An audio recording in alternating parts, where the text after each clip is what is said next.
Anumita, go ahead. You're on mute. You're on mute.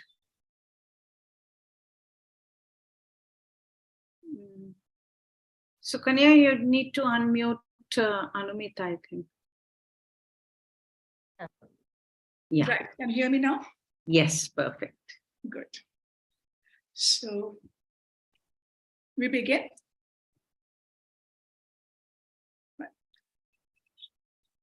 So welcome everyone. As always, excitement and expectations building up. All eyes are on the UN Climate Change Conference. And many of us are expected in Sharm el-Sheikh, Egypt, starting this weekend.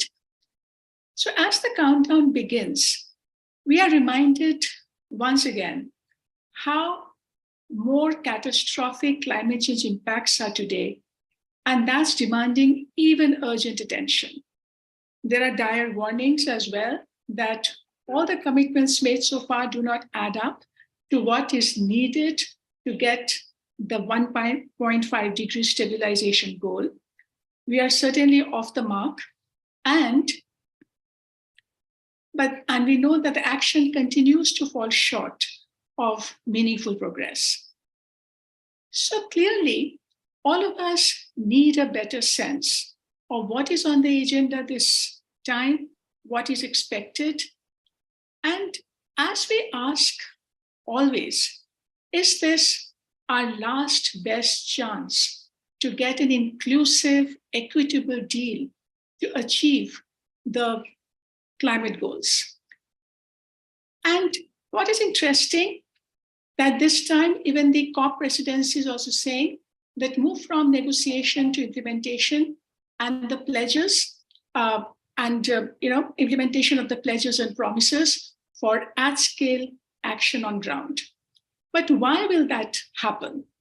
So here we are to discuss with you some of the critical issues that are coming up in COP this year.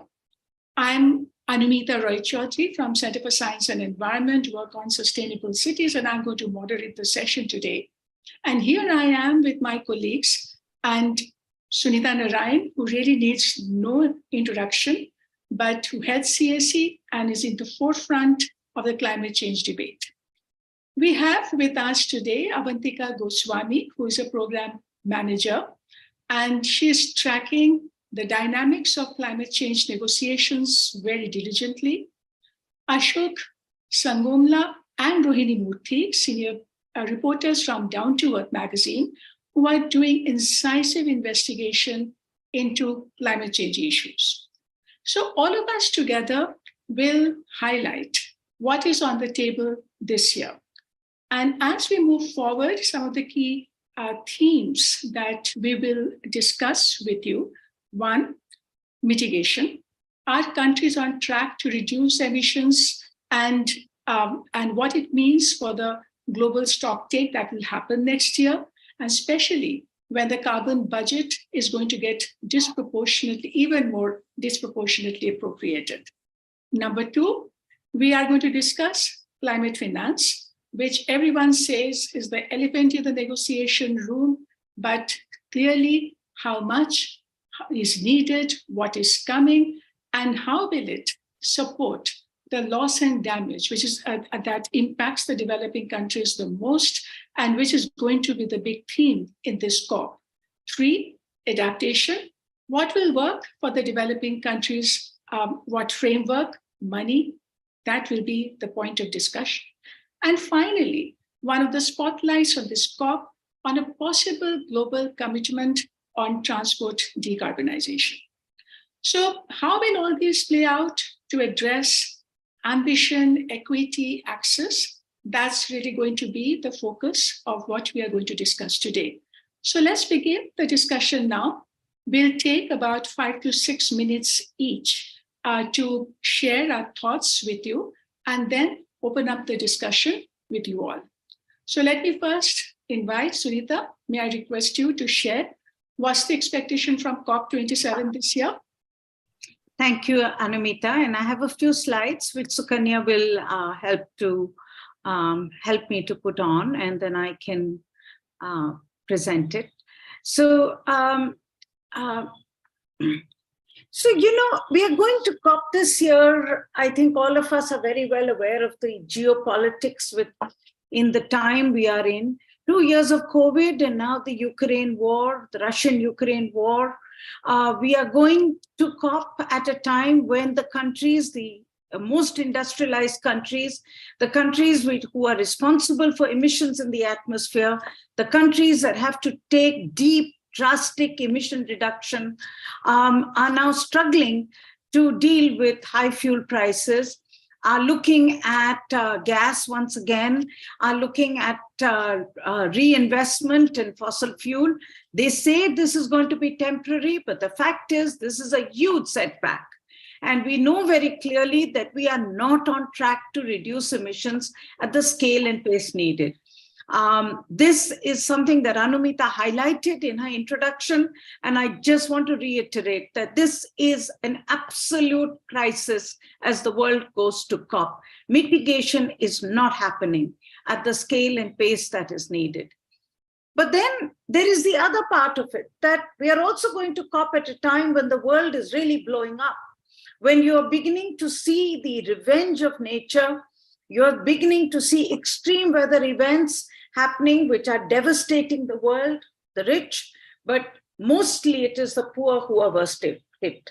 And what we have to remember is that this scale of devastation is happening when temperatures are only 1.1 degrees centigrade increase over the pre-industrial era of 1870. And we know that we are on track to breach the 1.5 degrees centigrade rise. So it's going to get much worse. Next, Sukanya. The IPCC this year, and just to quickly reiterate what IPCC put down on the table, that's what we need to remember as we get to COP. 1, that we have a very small window to reverse the damage. 2, that the impacts are devastating, that half the world's population is highly vulnerable, that the poor are worst hit. For the first time, the IPCC report acknowledged the need for equity and climate justice. First time after 3 decades of climate discussions. And this is because the imperative of equity, the fact that large numbers of developing countries who are victims of climate change, their voices need to be recognized. Their space for development needs to be recognized. And lastly, for the first time, IPCC report talked about climate change related displacement, that people are being forced out of their villages and home because of repeated extreme variable weather.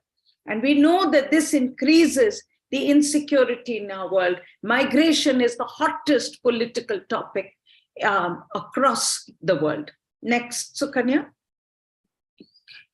2 days ago, and we are exhausted, and I'm sure all of you who have been joining us are equally exhausted.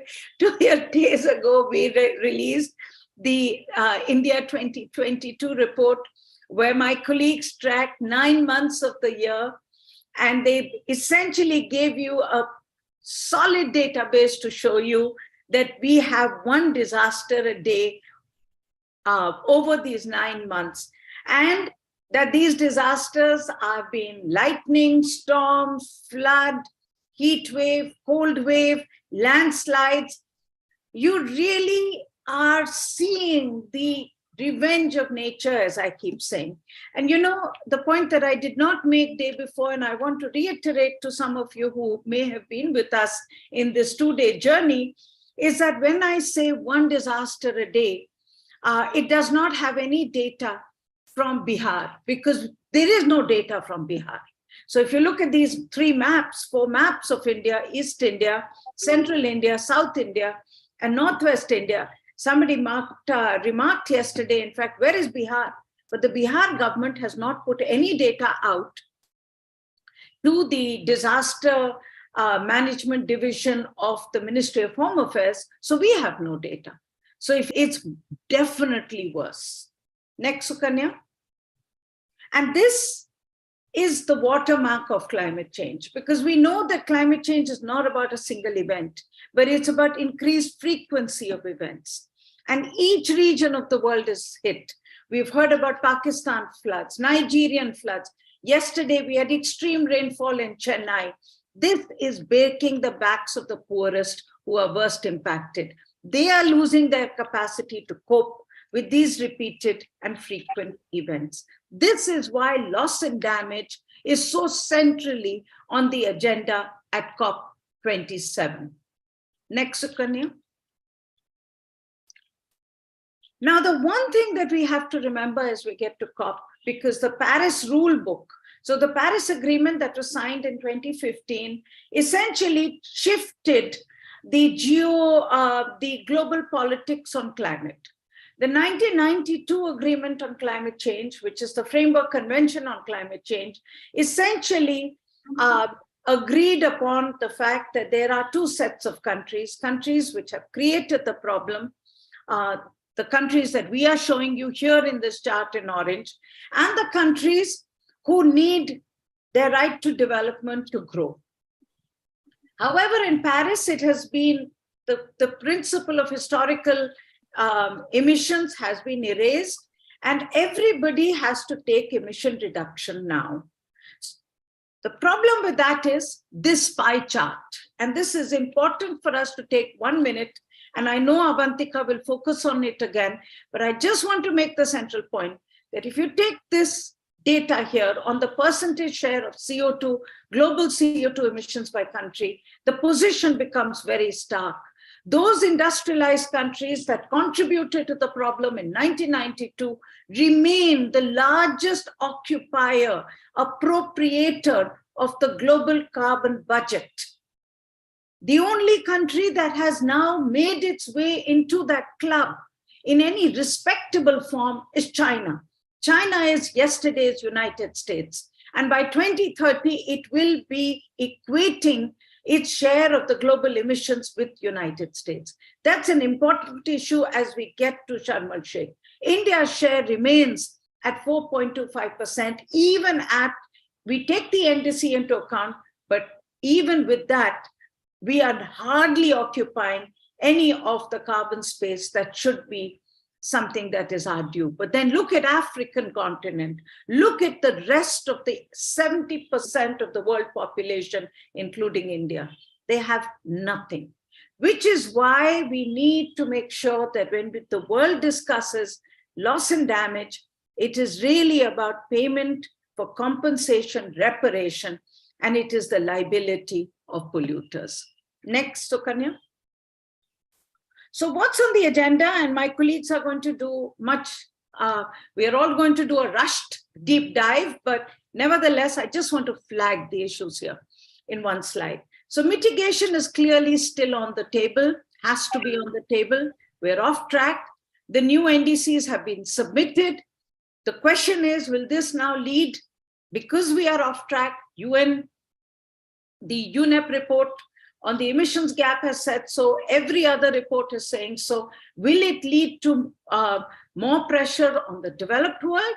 Will it lead to pressure on China? Or will it lead to pressure on countries like India?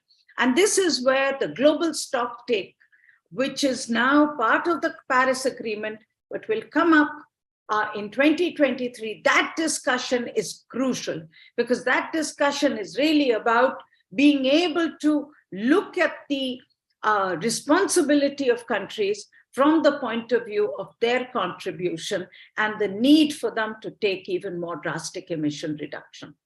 Issue of funding is going to come up. My colleague Rohini is going to talk about this, and also the fact that we need to discuss debt relief. The adaptation goal has been one of talk, technical talk, scientists trying to understand what is adaptation, what are communities, but the fact is there is hardly any money. What will happen to the adaptation goal? That is an issue that Akshit will discuss with you. Loss and damage. It's the biggest issue for this COP. It's a biggest issue because of what I started off with saying. The impacts of climate change are known today. Countries like Vanuatu are putting this firmly on the table, saying, We want to be compensated for the losses that we are suffering. The question will be, will this firstly happen? Will there be funding attached to it? And most importantly, will it come based on a principle of liability and compensation, or will it just be coached and framed within another fund of charity and some more money? And therefore, the question becomes, will it dip into the money from the development assistance that governments already give? There are other issues of how will we actually combat climate change, where the whole issue of a new market instrument will be discussed. The issue is, will it become a transformational rules, or will there be rules which are like CDM, cheap rules for the rich countries to buy cheap emission reductions in the poorer countries? Same issues are coming up with nature-based solutions, forests, but whose? And there are very major questions today on the issue of nature-based solution and how does it actually affect and maybe go contrary to the goals that the world is setting for biodiversity conservation. So those are some of the big issues, and I know my colleagues are going to take you through them. Thank you, Anumita. Thank you so much, Sunita. So we'll quickly listen to everyone and then get back to the discussion, especially the issues that you have raised. So may I now ask Avantika to show your, to present what's on the table and what's not in the context of mitigation and carbon budget. Avantika. Thank you, ma'am. And thank you, Sunita, ma'am, for setting out your, context so well. So if I could move on to the next slide, Sukanya, I will first go back very briefly, go back to last year. Right now, we're going into COP27. COP26 was held in Glasgow in 2021.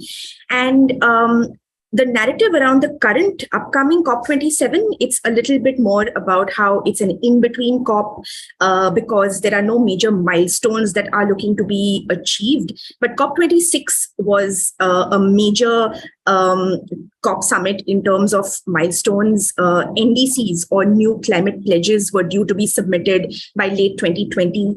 So COP26 was extremely flashy. There were a lot of major announcements and pledges, but through all of that noise, ultimately the substance was lacking. Analysis by various groups found that we were still on track for 2.4 degrees Celsius of warming at the end of the if the NDCs announced at the end of COP26 would be implemented. So about 152 countries submitted new NDCs. A number of countries announced net zero targets. Countries announced commitments to phase out coal. Climate finance was noted as a failure. Developed countries noted with deep regret that the $100 billion goal has not been met. And all of the other issues also made some progress. There were a lot of announcements outside of the negotiations. So about 145 countries signed a pledge to halt deforestation. 125 countries signed a pledge to reduce their methane emissions. So overall, COP26 was big on announcements. Now we move into COP27. And Sukanya, we can move to the next slide. COP27, there's a lot less buzz, and it's almost being, the narrative so far has been that not much is going to be achieved at this COP. It's also being held during a multi-pronged global crisis. The Russian war, the energy crisis, inflation around the world. So there's the danger of a number of global events overshadowing the climate negotiations. But the imperative for COP27 to be a success could not be more urgent. As Anumita ma'am alluded to earlier, the Egyptian COP presidency has said that this will be an implementation COP rather than a COP of grand announcements. So last year, as Sunita ma'am mentioned, the Paris rulebook was finalized, and the focus now shifts to actually implementing its guidelines, its requirements. So some of the key themes within the negotiations, starting off with mitigation as an issue. So currently, only 24 countries have submitted new NDCs since COP26.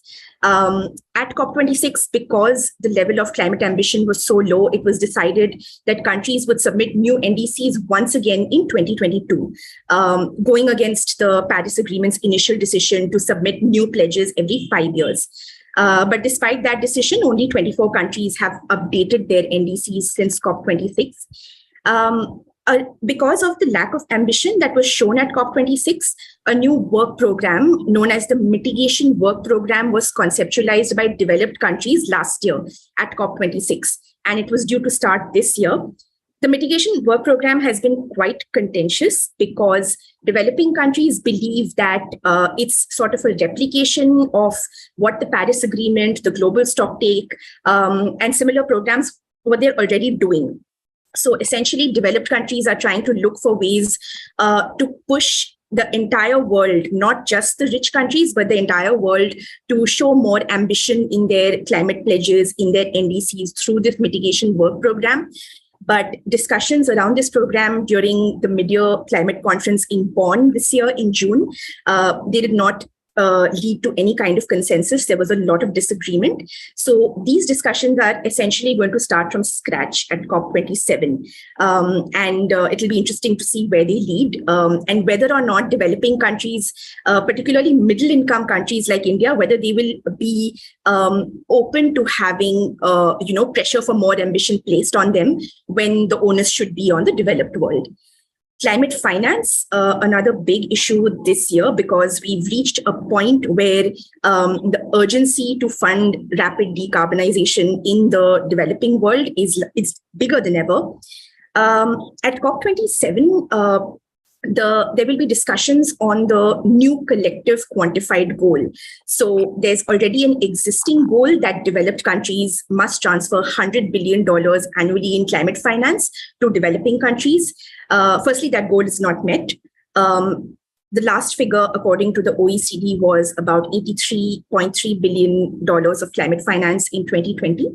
Secondly, the $100 billion figure itself is an underestimate, and a new figure is supposed to be negotiated post-2025. So discussions on this will progress at COP27, and the hope is that it will lead to a more accurate estimate of finance needs. The issue of adaptation is extremely important for the continent of Africa, for Egypt as a country as well, and even for countries like India. So the global goal on adaptation will be discussed through a work program known as the Glasgow Sharm el-Sheikh Work Program, or GLAS, which Akshit will talk about in greater detail. And some of the things that will be a part of this will be a stronger definition, actually a proper definition of the global goal on adaptation, advancing the cause of locally led adaptation, as well as issues like more financing for adaptation. So these are some of the big issues within adaptation that will be focused on. Loss and damage is perhaps the headline issue this time. Yesterday, we conducted a webinar on this, devoted solely to this subject. And Sunita ma'am mentioned that climate victims should be the face of COP27, and rightly so. Last year at COP26, the G77 and China negotiating bloc, they demanded that a facility to finance loss and damage should be established under the UNFCCC. This demand was not honored last year at COP26, but the demand for that, the calls to action towards that finance facility have not died down. So this is expected to be a big discussion at COP27. There is also hope that loss and damage will now be a formal agenda item at COP27. And we will find out on the first day of COP if that is to be so. And finally, we are in the middle of the global stocktake, which is essentially a report card of how we are doing on the Paris Agreement. The process started last year, and right now we are in the technical assessment phase of the global stocktake. So at COP27, there will be roundtables. There will also be a World Cafe format of discussions to capture more inputs on what data should go into assessing the global stocktake and so on. So these are some of the big negotiation topics. But of course, that's not all that is influencing the COP summit this year at Sharm el-Sheikh. So Kanya, if you move to the next slide, please. Beyond the negotiations, there are major world events that will be influencing what willingness developed countries have to put money on the table, what willingness various countries have to pledge more ambitious targets. So the COVID-19 pandemic has brought about severe economic shocks. And Russia's war on Ukraine has exacerbated this and sent energy and food prices into a complete spiral around the world. A lot of these impacts are being felt by the poorest countries who are already facing a major debt crisis. So debt relief is something that we are also advocating for. In fact, an estimate has shown that poor countries spend something like 5 times more on external debt payments than on climate protection projects. Through all of this, the inequity of the Paris Agreement is becoming extremely stark because of its dilution of historical responsibility and climate justice. Additionally, at Egypt, the hosts of COP27 have partnered with Coca-Cola, which is an issue that CSE has highlighted and has also has a legacy of interactions and advocacy with this particular organization. But Coca-Cola is a major plastic polluter; it's a major promoter of junk food, and having them as an event sponsor goes against multiple issues of justice, human rights, and so on. Another influencing factor will be the sort of looming role that natural gas will play at COP27. Natural gas is... may I request you to take another minute? I'll wrap up now, yes. Natural gas is expected to play a big role because the European Union has been looking for more natural gas to fill the vacuum of Russia. African countries are keen to export more natural gas, and this is going to be a big part of not the formal negotiations, but it is going to be sort of a running thread throughout COP. There are natural gas lobbies who will be present at COP pushing for natural gas as a clean fuel. So that is definitely something to watch out for. There are many positive omens. The costs of low emission technologies have been dropping. Carbon dioxide emissions have actually not increased as much as they should because of the penetration of some of these low emission technologies. There's a lot happening on that front, which is positive, and thus this narrative that COP27 cannot achieve much, it can be easily dispelled. So the developing world must definitely be united and clear in their demands, and definitely focus on financing to fund decarbonization at COP27. So that is definitely the position that we are also advancing. So that's the end of my section on what's on the agenda. Thank you very much. Yes. Okay, but yes, you have to now. So can you do this very quickly, Avantika? So very quickly, I'll provide a slight deep dive into the issue of mitigation. So Kanya, we can move into the first slide. So we are currently not on track to achieve the Paris Agreement's goals. We analyzed carbon dioxide emissions in 2020, and we found that according to the Global Carbon Project, the world is emitting far more carbon dioxide. In particular, carbon dioxide is the most abundant greenhouse gas, far more than the IPCC recommends to limit temperatures to within 1.5 Celsius. China is currently occupying 1/3 of this, but even countries like the US, the European Union are still major emitters. If you look at this on a per capita basis, the differences are even more stark. So what one person in the United States emits is still multiple times higher, so 111 times higher than what one person in Ethiopia emits. It's equal to what 8 people in India emit. So in terms of emissions, inequality, carbon inequality is still a major issue. So Kanya, we can move to the next slide. As a result of this, we are not on track to achieve the Paris Agreement's stated goal to limit global warming. So 4 different modeled estimates have been published recently by the UNFCCC, the UNEP, the IEA, as well as a group of organizations, including Climate Action Tracker and others. And they have all found that even if current pledges are implemented and achieved, we will still cross the 1.5 degrees Celsius limit. And many estimates are suggesting we will be closer to 3 degrees Celsius of warming. And this is going to prove to be catastrophic for human and other forms of life on the planet. As of now, only 24 countries have submitted new or updated NDCs. And the IPCC, in fact, recommends that we need to cut emissions by almost half, by 43% by 2030 compared to 2019. We are not on track for this. For the 43% reduction, we would have to be at about 20 gigatons of carbon dioxide in 2030. Our analysis shows that even if current NDCs are implemented, we will be at about 36 gigatons, far above the IPCC's recommended limit. Next slide, please, Sukanya. We analyzed this for a group of 45 countries. And if you look at the graph on the left, the top emitters are China, the United States. India is definitely one of the higher emitters, but with one of the largest populations in the world. And even if NDCs are implemented, there are very marginal reductions by 2030 to emissions of these countries compared to a business as usual scenario.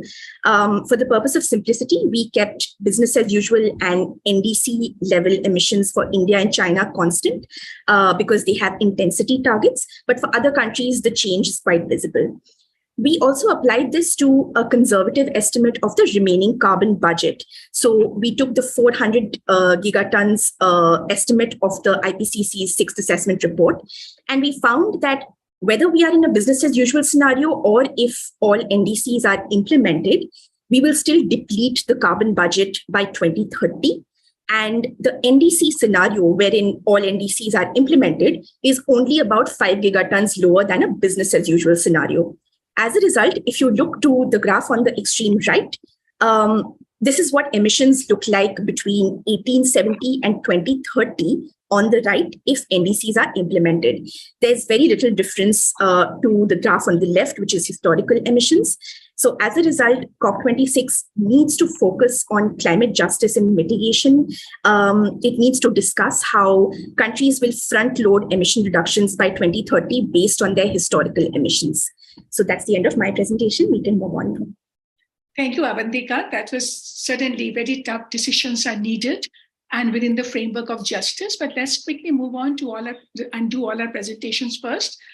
So now I'll ask Rohini, please share your thoughts on financing and what is expected. Thank you so much, ma'am. Yeah. So in 2009, developed countries committed to jointly mobilize $100 billion in climate finance annually to aid climate action in the developing world. And what we see is developed countries have repeatedly failed to meet this target. And so according to the Organization for Economic Cooperation and Development, which is an intergovernmental organization comprising wealthy nations, in 2020, wealthy countries raised $83.3 billion. And much of the money went into mitigation, and adaptation finance accounted for a third of the total climate finance. And the reason mitigation gets that amount, attracts more finance because it provides greater financial returns, to investors than adaptation. And there are other problems too, like there is this question of what is being accounted as, climate finance. So if you look at the graph here, this is based on Oxfam's report. So they've compared OECD's, climate finance for 2020, which was around $83.3 billion, and which is in red. And the orange and the green bar are are Oxfam's estimates. And according to Oxfam, which has used more robust methodology, the finance assistance provided to the developing world was around $21 to $24.5 billion. So, this disparity that we're seeing is between OECD and Oxfam is because there's no sort of consensus on the definition of what constitutes climate finance. For example, we don't know what kind of, there's no clarity on what kind of financial instruments, be it traditional loans or grants or debt swaps or carbon markets, these things could be counted as climate finance. So Oxfam in its analysis has decided at market rates because they argue that it's actually not climate finance. So these are some of the issues, and also we see that much of the loans, much of the finance is provided as loans, and in 2020, 70% of it went as loans.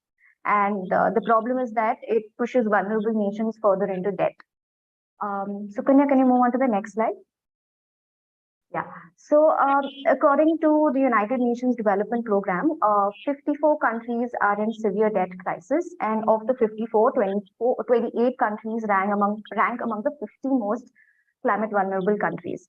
And so the debt crisis is forcing governments. It's forcing governments to redirect money that could have been spent on public services or climate action, and that's being redirected into repaying debts. And for example, according to one report, Global South is currently spending 5 times more on repaying debts than on addressing the impacts of climate crisis. And according to another report, the small island developing states spend 18 times, or they've spent 18 times more in debt repayments than they received in climate finance. So what we see is that countries that are more vulnerable to climate change also face higher fiscal risk. And so nations are, there's a lot of discussions on innovative financial instruments, and one such approach is something called as debt for climate swaps, where the recipient nation, where the donor nation forgives debts of a recipient nation, and the recipient nation can sort of use the money that is saved from repaying debt that can be channeled into climate mitigation or adaptation. So this way it helps countries deal with both climate crisis as well as debts at the same time. There's a lot more work that needs to be done. The world needs to mobilize $3 to $6 trillion by 2050. To transition into a net zero economy and also become climate resilient. And the $100 billion target in climate finance was actually not based on science, and it was also not based on the needs of the developing world. And also the climate finance deadline was initially set for 2020, and it has been extended through 2025, after which we'll have a new climate finance goal called the new collective quantified goal taking over. And this will consider the needs and priorities of the developing countries. And so far in 2022, we've had 3 technical meetings on dialogues on discussing the various aspects of NCQG. And what we understand is that in the first and second meetings, both the meetings failed to provide a clear roadmap. And so NCQG will be discussed at COP, and probably it should be. We should have reached some degree of consensus by 2024. And so there are certain things that need to be discussed, need to be deliberated. One of which is to define whether NCQG will focus on a single goal or whether it will have multiple sub goals, such as adaptation, mitigation, loss and damage, capacity building, and all of that.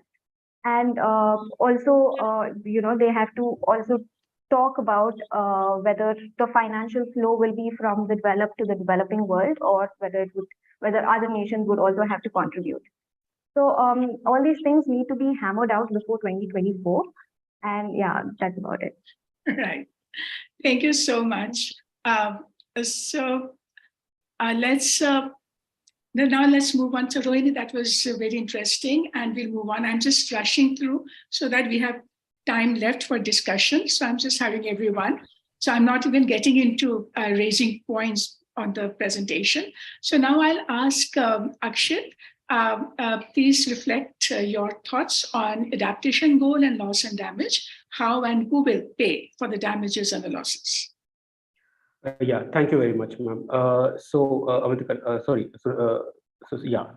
So loss and damage, as has been introduced before by Avantika, is basically, and Sunita ma'am, loss and damage is the estimation of economic, non-economic, and ecological losses occurring due to extreme weather events and slow onset changes such as sea level rise, droughts, etc., And these are impacts which are happening right now. They are happening because of the greenhouse gas emissions already there in the atmosphere.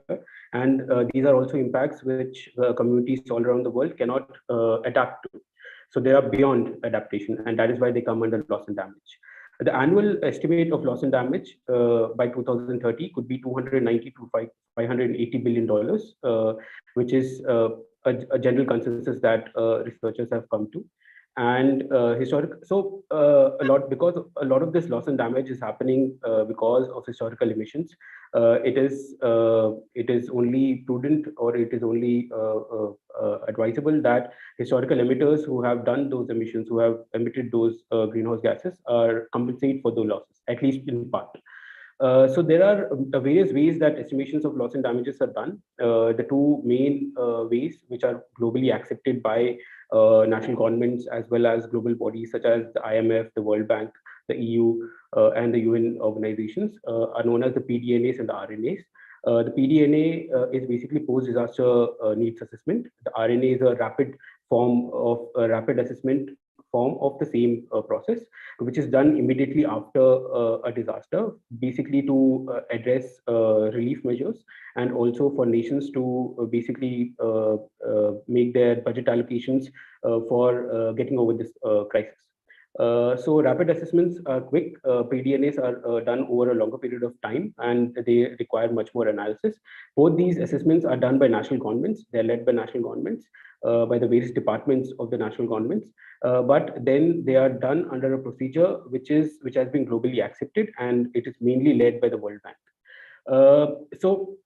But there are weather attribution may play a very important role in fixing climate change, the role of climate change and historical responsibilities. Weather attribution science is an emerging science where climate scientists use models and observations to basically put a number to the role played by climate change in a particular extreme weather event. For instance, this year's India-Pakistan heat waves were made 30 times more likely due to climate change. Pakistan floods, the rainfall was made in some of the districts, some of the provinces, it was made 75% more intense due to global warming. So they put those numbers, and basically, if we make some calculations, we'll be able to ascertain how much of this loss and how much of this event was, which countries are responsible to what degree. Basically, that number we can get to, that accountability we can get to. At COP26 in Glasgow, a Glasgow dialogue was arrived at among the countries, and it was basically a compromise. The countries were asking for a loss and damage finance facility, but this dialogue was established, and and it was also taken up at the Bonn Intersessional in June. And so the negotiations will go forward from there. At COP27, the heat is on, the discussions are going on, and as soon as, in fact, some of the negotiators have said that the first 2-3 days of the COP, the only discussions that are going to happen are going to be on loss and damage. And countries, especially smaller nations, are going to push for a loss and damage finance facility, or some kind of a declaration on a loss and damage finance facility. So next slide. So adaptation goal. So adaptation goal is a very difficult negotiation process, because adaptation is very difficult to define, as I think Sunita ma'am has already mentioned in her slides. Adaptation is very difficult to define globally, because adaptation means different things to different people. It varies among countries. It also varies within a country. It also varies a lot, and that is why adaptation is also very difficult to measure.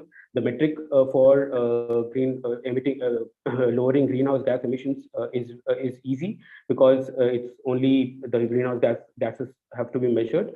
But in the case of adaptation, the metrics are very difficult, and the indicators are varied. In fact, just Canada, one country, has around 200 indicators for measuring the progress of adaptation. Among these, 21 are national level indicators, and the rest are regional level indicators. So negotiations are still very technical. Implementation is very far off. Global goal on adaptation was established under Paris Agreement in 2015. Up till last year, the negotiations have gone on, still have been very technical. The Glasgow Sharm el-Sheikh work program on global goal on adaptation was established at COP26. Workshops have happened throughout the year. But the next one is going to happen at COP27, that is the fourth workshop. And assessing progress, as I have said, has been very difficult because indicators are very different across countries. What now countries have to get to discuss is basically building a consensus for a global definition for adaptation on a global level where everybody agrees on it. And also the fact that these adaptation measures or implementation measures that are going to be done, the planning that is going to be done, all that has to happen locally, and from there the information has to come to the regional level, and then to the national level, and then to the global level. The most contentious issue, as has been already discussed, is climate finance for adaptation, which is woefully inadequate right now. At COP26, developed countries promised $40 billion annually by 2025. In fact, the Secretary General just today has announced that he has urged developed countries to basically make a roadmap at COP27 for delivering this doubling of $40 billion, like doubling of adaptation finance.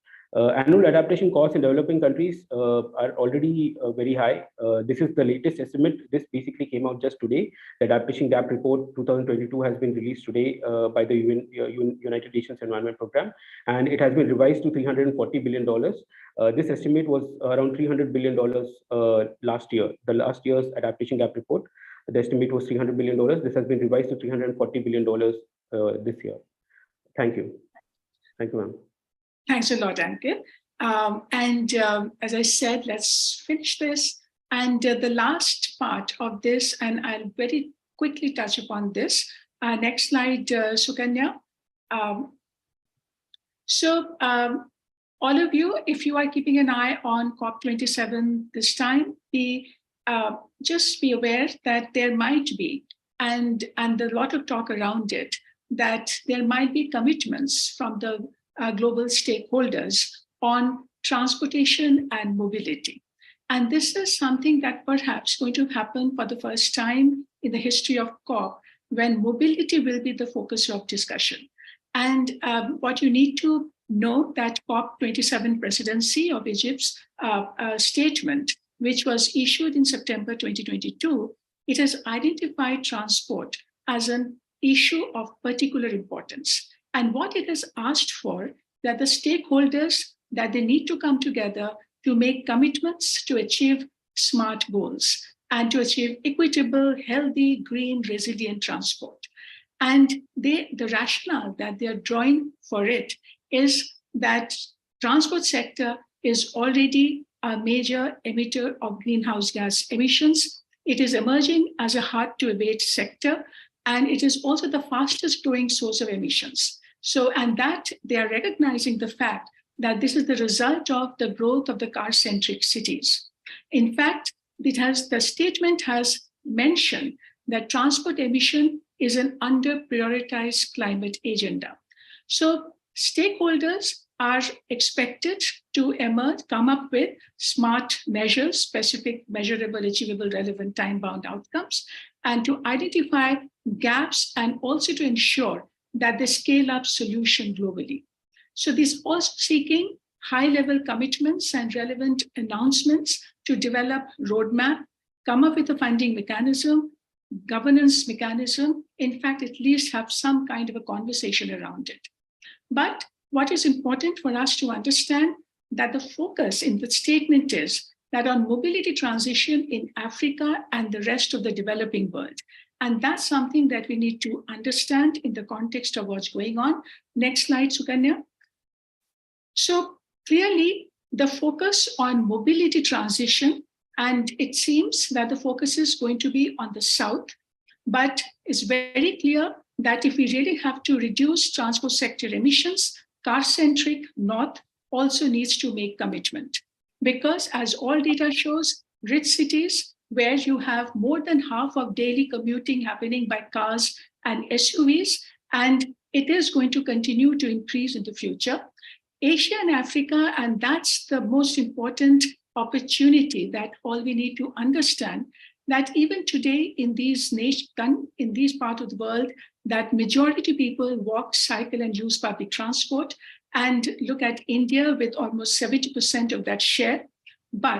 And that's where this whole crossroad idea comes in, that in future, things are going to be a little different, that vehicle numbers in the south, which are very low right now compared to the north, will increase quite substantially.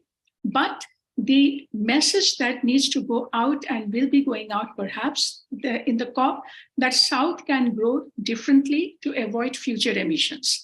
And what IPCC and everyone is saying, that the balance is going to tilt in the coming decades, when the car usage, because of degrowth in developed world, is going to peak around 2035 and then perhaps decline and stabilize.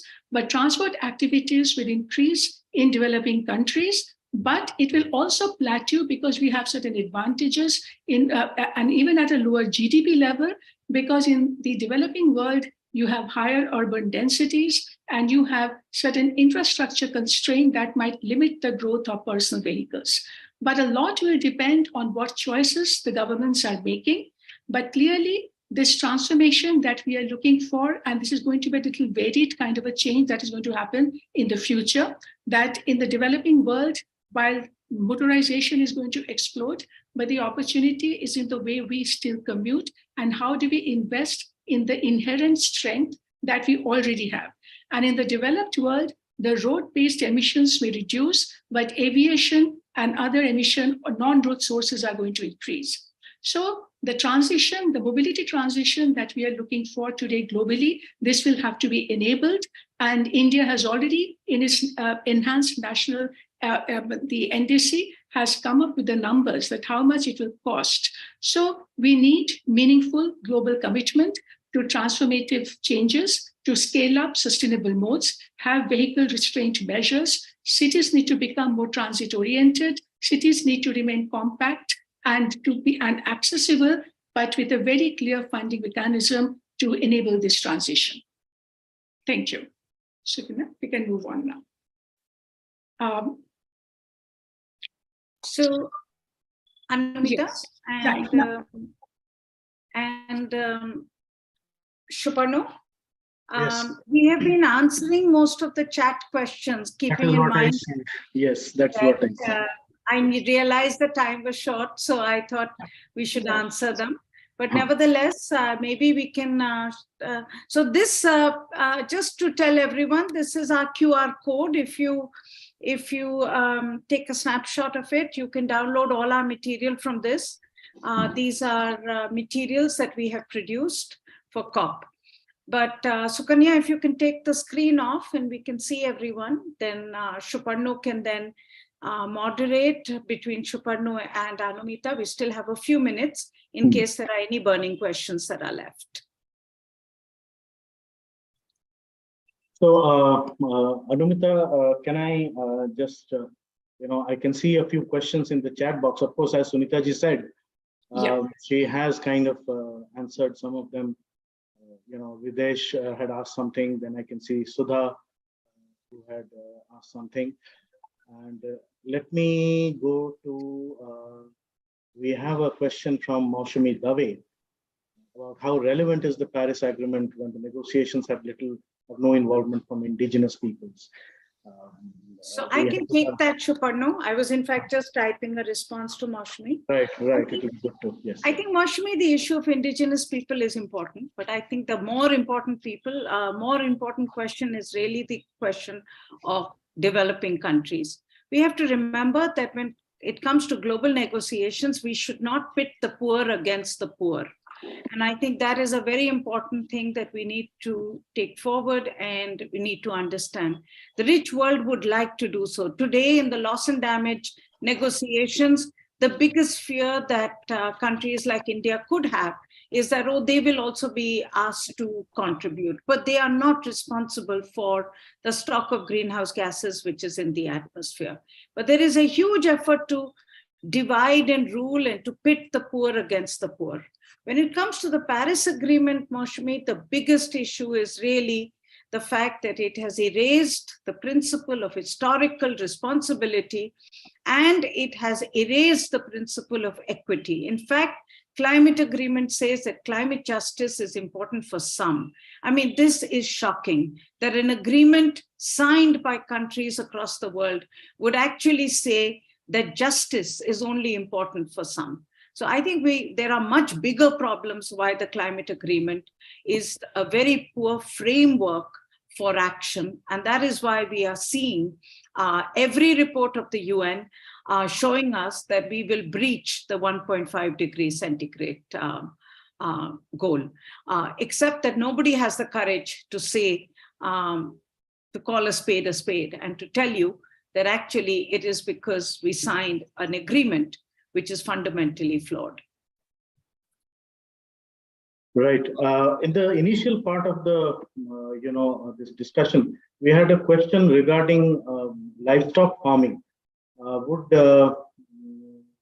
somebody want to answer that? Essentially, the connection to climate change. We do have a fact sheet which is on methane emissions. So I can take that, Shubhanu. Avantika has done a fact sheet on methane emissions, but CSE is doing work on livestock and methane. Sure. And it is tough because the data, again, is very weak. In 1991, when CSE put together its report, Global Warming in an Unequal World, a Case of Environmental Colonialism, in that we had challenged the data of the Western scientists when it came to methane emissions from livestock. And the problem is, in the past 30 years, we have not done enough to be able to really put together enough data on livestock emissions. The last we had the data, the scientists also are not able to put forward, they divide livestock between what is indigenous or what they cannot describe. They call it indescript or something like that, and the rest. And so it's a politically hot subject. We need to understand it more carefully from our point of view. Definitely livestock contribution to methane is an important issue, but which cattle, in what conditions, and what needs to be done is very important. CSE has in 1991 said that it's about survival emissions versus luxury emissions, and that the emissions that come from livestock, from paddy growing, of the poor cannot be equated with the emissions that come from the SUVs or the energy that is used by the rich. And I think that survival versus luxury emissions is something that is important today as much as it was in 1991. Thank you, Sunitaji. There is a question from Mr. Shimtom. I'm sorry if I'm mispronouncing your name, Ngala Shimtom. Yes. So he is asking, richer nations are very nervous about this loss and damage push, fearing they could begin to pay for historical damage caused by developing countries by climate change. How should countries in the South frame this argument during the COP27? Would you like to answer, or can Avantika? I think Avantika can answer this, and so can Akshit and Rohini, but I can chip in as well. Right. Avantika, please. It's a very important question. Very good question. Sure. So I'll go ahead and ma'am, please add anything that you feel. So this is actually a big it's a conundrum that is being faced in the loss and damage negotiations for many years now. It's one of the reasons why even though loss and damage made it into the Paris Agreement, it's outlined in Article 8 of the Paris Agreement, it is still considered a dilution because all language around liability and compensation was removed from the Paris Agreement's article on loss and damage. So the bone of contention here is that you can talk to developed countries about loss and damage, the need for loss and damage financing, the need for technical assistance, but you cannot bring up liability and compensation. So developing country blocs have been tired of these negotiations over the years. They've come up with various ways of framing this. So what we heard in our conversations while we were working on the special issue of Down to Earth on loss and damage was that they are asking for a conversation on the finance facility. The finance facility can have different iterations or avatars. It could be placed under any of the existing one of the existing finance mechanisms of the UNFCCC. It could be a new fund. Basically, they want to start a conversation with developed countries in terms of what are the different ways in which a finance facility can be designed.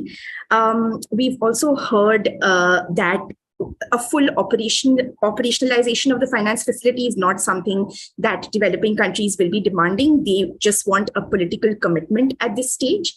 So I think developing country blocs are very aware that the developed world can get very jittery the moment you start talking about liability and compensation.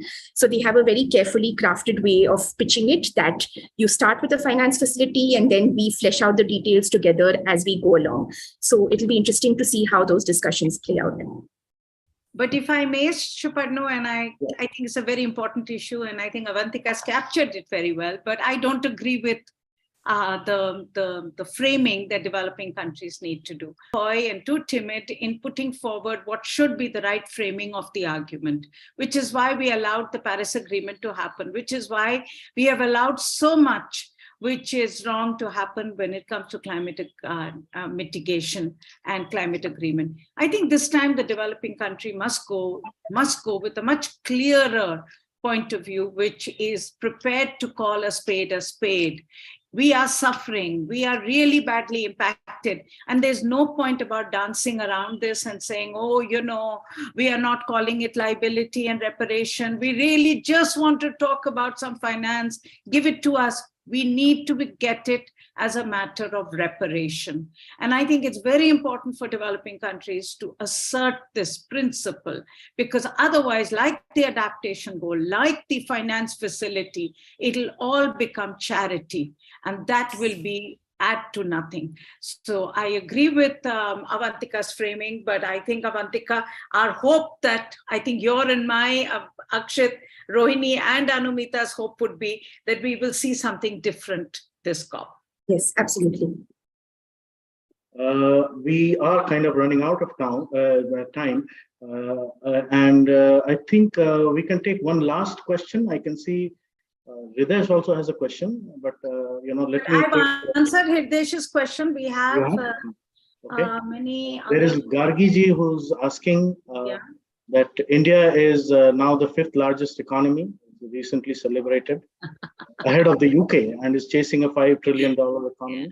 What impact will it have at COP27? We can very close good it. question, Gargi. Yeah, I think, Gargi, that's a very, very good question. And clearly development for India is important.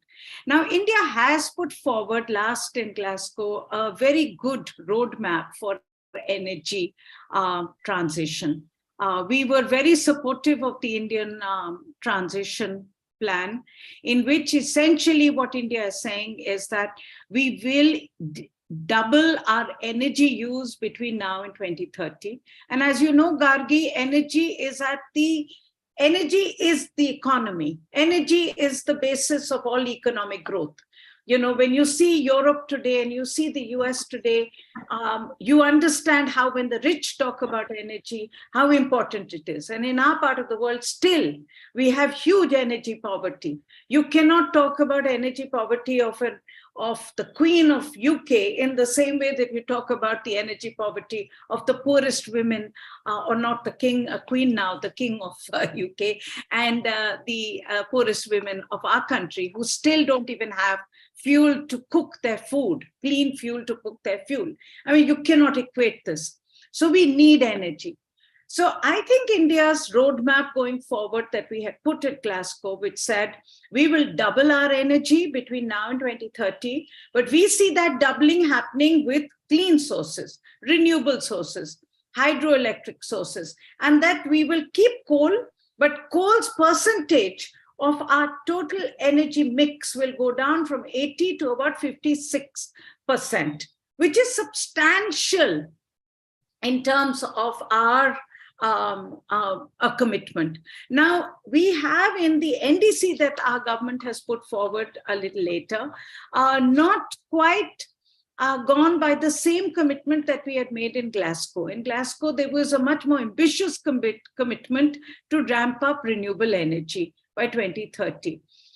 That is really part of the conundrum, because the cost of renewable energy, even though it has come down, is still much more expensive for countries like India, particularly with the capital cost is much higher. There is also the question of scaling it up. There is also the question of meeting the needs of affordable energy of very large numbers of people. But we at CSE believe that if India could stick to the roadmap that we have committed ourselves, and that is the Central Electricity Agency's or Authorities roadmap, CEA's roadmap, would be a big thing to show the world. And it is true right now, Gargi, that we will emit more. But if you look at the hard data of how much emission India has today, how much India will emit in 2030, even though we are technically world's third largest emitter, China is at 10 gigatons, US at 5 gigatons, and India is at about, Avantika, 2.5 gigatons? About 2.5 is what I remember. Okay, so the range of what you call third between the first, which is China, is huge. And even at 2030, we showed you the pie diagram, we will occupy only about 4% of the total share of the emissions. So India has a very legitimate right to development, but we also are very vulnerable to climate change, and we have to do more to reduce our emission intensity. So we have to do more to take on a more aggressive, a more ambitious, clean energy pathway, for which we should be demanding funds from the developed world, and which is where the whole question of climate justice fits in. So I hope I've given a slightly longer answer, Shuparno and Anumita, but my aim was to try and sort of wrap up, I think, what is the most burning question today. Thank you. Can I request Anumita now to close today's session?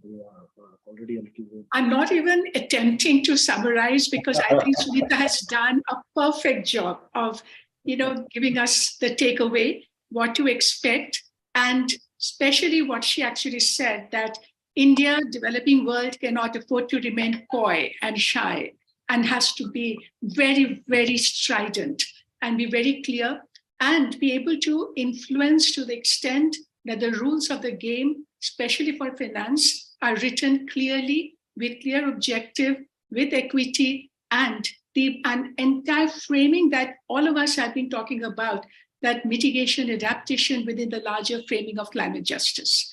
And so that has to be the basis of the negotiation, but more outcome-oriented with clear results. And therefore, all of us and the larger community who's going to be there or not there, we should be able to influence the public and policy debate with a lot more public conversation, and bring out and demystify these issues which prevent people from making the right kind of demand, especially in the developing world. So I think we should be able to look forward to more such conversation in the future. Shuparno, if I may, just a last point, just to tell everybody that this time CSE is sending a team to COP. Avantika is going, Akshat is going, Rohini is going, and so is Parth. Anumita and I will be there for a very short period, but we will also be there. So we will send briefings from there.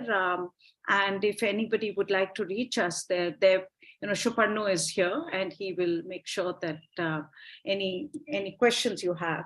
But I think, Shuparno, from the questions that we have and the interest there is, I think maybe we should have another briefing on climate and not wait for the next COP, is my would be my request. So if you could plan on that. And so Kanya, there's a point on the chat, somebody wants your QR code. So can you show that before we close? Yes, yes.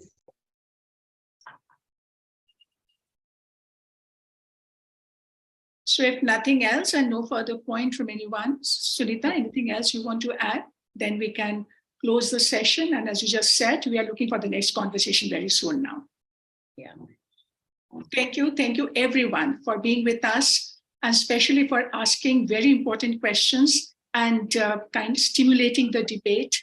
And we certainly hope that you will stay engaged. And the team CSE that is going to be at COP now, we will certainly see that we bring out the right messages, communicate, and stay engaged with you as COP unfolds.